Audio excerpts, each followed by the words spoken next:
Yes, reka nongere mbasuze kandi mbaye ikaze mwese mwahisemo kudukurikira by'umwihariko wateye intambwe ugakanda subscribe ku Ibendera TV. Reka nizere yuko umeze neza, nizere ko kandi ukomeje kugira ibihe byiza, ukomeje kugira impagarike n'ubugingo. Tuje rero mu makuru agezweho muri iki gitondo. Turi mu gitondo cyo ku itariki ya 3 kwezi n'ukwa kane umwaka 2025, aho tuje kubabwira amakuru agezweho by'umwihariko mu burasirazuba bwa Repubulika ya Demokarasi ya Kongo. Kuzenda nkubwira amakuru y'inta y'umurwano ibyutse hagati muri ya Wazalendo ndetse na M23, imirwano ibyukiye Inyangezi ndetse na Nyakabongora. Niyo mirwano rero ngiye kugenda ngutembereza nkubwira uko bigenze, ni bangahe baguye muri iki gitero, bangahe baguye muri uyu murongo, muri uru rugamba nyine. Nibyo ngiye kugenda mubwira 5 kuri 5. Nk'ibyo bidahagije rero, ntabwo ari ibyo gusa ndi bukubwire, ndaza kukubwira yuko MONUSCO cyangwa se ingabo ziri mu butumwa bw'amahoro bw'umuryango w'abibumbye muri Repubulika ya Demokarasi ya Kongo MONUSCO zishobora gusubira mu ntara ya Kivu y'Amajyepfo nubwo zishinjwa kudatanga umusaruro. Ubwo nabyo ndaza kugenda nkubwira impamvu zigiye kugaruka, kuko zari zahavanwe ko zigiye kuba zisubira rero muri Kivu y'Amajyepfo. Nibyo ndi bugende nkubwira muri iyi nkuru, nabyo ndambikubwira 5 kuri 5. Ntabwo ari ibyo gusa, kuko ndanakubwira yuko muri iki gihugu n'ubundi Jean Pierre Bemba yamaze gushinjwa kuba amacakubiri hagati y'abavuga Iringara ndetse n'ururimi rw'Igiswahili. Nabyo ndaza kubigusobanurira uko biteye, byagenze bite, ese societe civile ya Repubulika ya Demokarasi ya Kongo iri kubimushinja irimo irashingira kuki ishinja Minisitiri w'Ubwikorezi Jean Pierre Bemba kubibaye amacakubiri n'inzangano hagati y'abanyekongo bavuga Iringara ndetse n'abavuga Igiswahili. Nubwo tuzi ko intambara ubundi muri Kongo iri kuba by'umwihariko hagati y'abavuga ururimi rw'Ikinyarwanda ndetse n'abana leta ya Kongo, kuko aribo barimo baragenda bicwa nyine bahorwa ko bavuga ururimi rw'Ikinyarwanda, ari nabo barwanirirwa n'umutwe wa M23 nyine. Byose rero nibyo tugiye kugenda tugarukaho hano ku Ibendera TV. Nizera yuko mwageze muri comment mwatangiye kwandika, nizera ko kandi mwamaze gukanda subscribe, like mwayikoze, ariko mukore na share kugira ngo tubane neza muri aya makuru yose kuva atangiye kugeza arangiye. Mu kanya gato nyuma y'ako kananga ndaza mpita nanzika mpita inyatangira mpereye muri Kongo.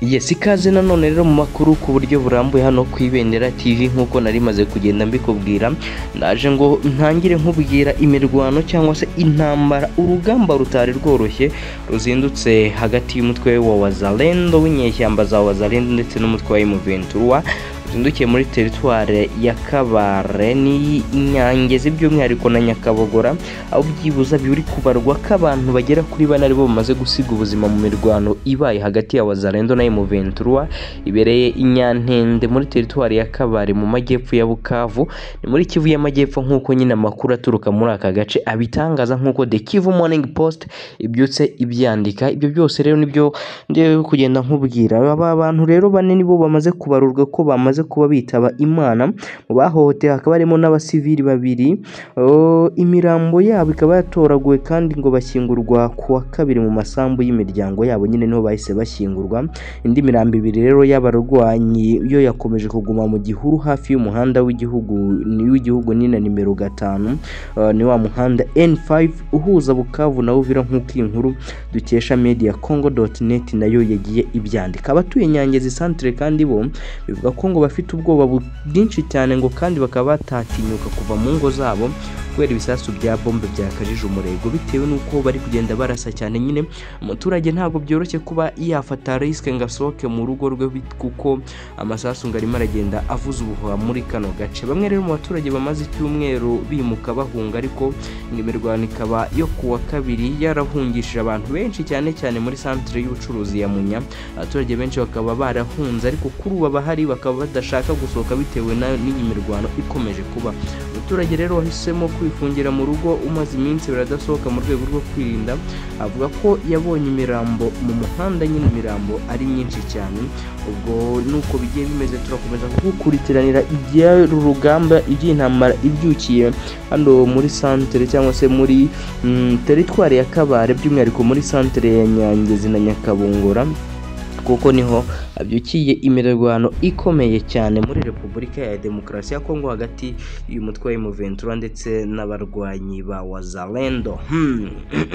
Reka nkomeze rero nkubwire ko ingabo ziri mu butumwa bw'amahoro bw'umuryango w'abibumbye mu MONUSCO muri Repubulika ya Demokarasi ya Kongo zishobora gusubira mu ntara ya Kivu y'Amajyepfo nubwo zishinjwa kudatanga y'umusaruro. Izi ngabo zavuye muri Kivu y'Amajyepfo kandi nibwo zahavuye, nyine nibwo zaherukaga muri Mata umwaka washize, bivuze ko igihe kingana n'umwaka kirimo kiragenda gishira. Zikaba zaravuye muri gahunda yo kuva muri Repubulika ya Demokarasi ya Kongo nyine mu byiciro. Umwaka kandi ngo wagomba gushira n'izari muri Kivu y'Amajyaruguru zatashye hashingiye ku bwumvikane bwa Loni n'ubutegetsi bw'iki gihugu. Ubwo kandi abarwanyi b'ihuriro M23 bakomezaga gufata ibice byinshi muri Kivu y'Amajyaruguru, leta ya Repubulika ya Demokarasi ya Kongo yemereye ingabo za MONUSCO kuguma muri iyi ntara na nyuma y'uwo mwaka nyine. Ubwo kandi ingabo za MONUSCO zari zikiri muri Kivu y'Amajyepfo, ubutumwa bwazo muri Repubulika ya Demokarasi ya Kongo muri rusange bwashorwagamo ingengo y'imari ya miliyoni 918 n'ibihumbi 400 by'amadolari y'Amerika, ariko nyuma yaho igezwa kuri miliyoni 145 n'ibice 8 by'amadolari nabyo. Loni kandi yohereje muri Kivu y'Amajyepfo impuguke kugira ngo zirebe niba hari impinduka nziza zabayeho mu rwego rw'umutekano nyuma y'aho ingabo za MONUSCO zivuye muri iriya ntara. Raporo kandi y'izi mpuguke ni ya Loni, yo yateganyaga gushyira inshingiraho mu kwemeza niba iyi ntara ngo yasubizwamo ingabo cyangwa se niba iyi ntara ibikorwa byo kuzicyura ngo byakomereza muri Kivu y'Amajyaruguru. Imbere y'akanama ka Loni kandi gashinzwe uburenganzira bw'ikiremwamuntu, imwe mu mpuguke zoherejwe kugenzura umutekano muri Kivu y'Amajyepfo, Bezole Rene Bagolo, kuwa mbere Mata 2025 nibwo yagaragaje ko umusanzu wa MONUSCO ngo gikenewe muri Kongo. Bagoro akaba yaragaragaje ko bikwiye ko ingabo za MONUSCO zisubira muri Kivu y'Amajyepfo. Ati ikibazo cyo mu burasirazuba bwa Kongo gituma dusaba kandi dushimangira ko MONUSCO ikwiye gusubira aho yavuye. Kivu y'Amajyepfo n'urugero. Yakomeje iti mu mwaka ushize twakoreye isuzuma muri Bukavu ryarebaga ku kugenda kwa MONUSCO kandi ntekereza ko dusubiramo ubusabe bwacu bw'uko MONUSCO yahasubira. MONUSCO yatangiye inshingano mu mwaka wa 1999 ubwo icyo gihe yari kitwa MONUC kugira ngo ibungabunga umutekano wahungabanywaga n'imitwe yitwaje intwaro muri Repubulika ya Demokarasi ya Kongo, by'umwihariko mu burasirazuba bw'iki gihugu. Kuri ubu rero MONUSCO ifite muri Kongo ingabo zirenga 11,000 n'impuguke mu bya gisirikare zigera kuri 600. Nibwo kandi butumwa bw'amahoro bwa Loni bushorwamo amafaranga menshi ariko butatanze umusaruro bwari bwitezwe mu myaka 26 bumaze ko kuva bwatangira. Nyine imitwe yitwaje intwari ikorera muri Repubulika ya Demokarasi ya Kongo yariyongereye, kuri ubu hakaba habarurwa imitwe ikorera muri iki gihugu irenga 200 yose yamaze kuba igera mu binyuma yuko uyu mutwe nyine nyuma yuko izi ngabo nazo zimaze kuhagera. Bivuga yuko nta kintu ngo zahakoraga, niyo mpamvu nyine ariko kuri ubu ngo bakaba bagiye ngo kumanuka ngo bavuguruye ngo ku buryo ngo rwose ibintu bishobora kuzaba bimeze neza cyane, ngo bakaba imitwe yitwaje intwaro bayimaramo nyine. Ubwo kandi nibyo nagendaga nkubwira nyine bigerekeranye n'amakuru yavugaga kuri iyi MONUSCO igiye kuba igira. Reka kandi nkomeze aya makuru nyakomeze nkiri muri Repubulika ya Demokarasi ya Kongo, nkubwire n'indi nkuru iremereye muri iki gitondo ugomba kumenya. Indi nkuru iremereye muri iki gitondo ugomba kumenya, Jean Pierre Bemba yamaze gushinjwa kubiba amacakubiri hagati y'abavuga Iringara ndetse n'Igiswahili. Societe civile yo muri Repubulika ya Demokarasi ya Kongo niyo yashinje Minisitiri w'Intebe wungirije akaba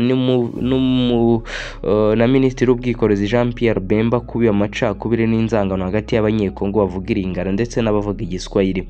Ku wa kabiri tariki ya 2 Mata itsinda ry'impuguke z'imiryango itegamiye kuri leta nibwo ryitabaje umushinjacyaha mukuru mu rukiko rw'iremezo kugira ngo akurikirane icyo risobanura ko ari imbwirwaruhame zibiba urwango zikwirakwizwa na Minisitiri w'Intebe wungirije akaba na Minisitiri w'itumanaho binyuze by'umwihariko mu nama akoresha zigamijwe kugangurira urubyiruko kujya mu gisirikare nyine.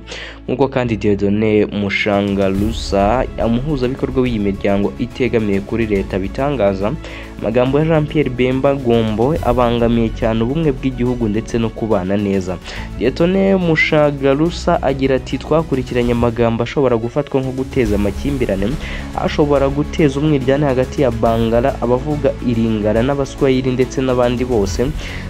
Jean Pierre Bemba yiha uburenganzira butari ubwe rero bwo guha ubwenegihugu cyane cyane ubwenegihugu bw'u Rwanda uwo ashatse kandi akambura ubwenegihugu bwa Kongo watekereza ko atujuje ibyo asaba cyangwa se uwatekereza ko ashobora kwambura ubwenegihugu bwe. Kuri we rero disikuru ziba amacakubiri, inzangano ndetse no kwanga abanyamahanga ntabwo zamaganwa gusa n'itegeko nshinga rya Kongo, ahubwo binanyuranya n'icyifuzo cyo kubana neza gishyigikiwe n'umuryango w'abibumbye. Ubwo Radio Okapi rero yasabaga ibisobanuro bya Minisitiri w'Intebe wungirije akaba na Minisitiri w'Ubwikorezi n'itumanaho byijeje kugira icyo bibitangazaho mu gihe cya vuba, kuko ngo nta kintu baratangaza kuri ibi bikomeje kugenda bivugwa kuri Jean Pierre Bemba. Ubwo rero nizo ni zimwe mu nkuru zari zigezweho muri iki gitondo, tubashimira uburyo ki twabanye by'umwihariko twatangiranye hano ku Ibendera TV. Reka mbashimire cyane, ubwo mu kanya mwumve ko ndi bugaruke mu yandi makuru araza kuba agezweho. Murabizi tuba tubafitiye amakuru agezweho mu gitondo, tukabagirira saa 6 z'amanywa tukaba andi makuru agezweho ku mugoroba saa 12 tugaruka mu yandi makuru, ariko kandi saa 4 z'ijoro tuza mu makuru yiriwe y'umugoroba. Ubwo mwebwe icyo musabwa kugira ngo tubane kenshi no gukanda subscribe, mukamanuka muri comment mukandika kugira ngo tujye tubana cyane, mukamanuka mukandika nyine mukandika cyane, ariko kandi mugakora na share ku nshuti n'abavandimwe kugira ngo aya makuru ntitukayihererana, ahubwo tujye tuyasangira n'abandi bose bagiye batandukanye, by'umwihariko inshuti n'abavandimwe. Ubwo rero niba wakoze subscribe reka ngushimire, mwumve ko ndi bugaruke mu kanya mu masaha ya saa 6 mu yandi makuru araza kubagezweho mu burasirazuba bwa Repubulika ya Demokarasi ya Kongo nyine.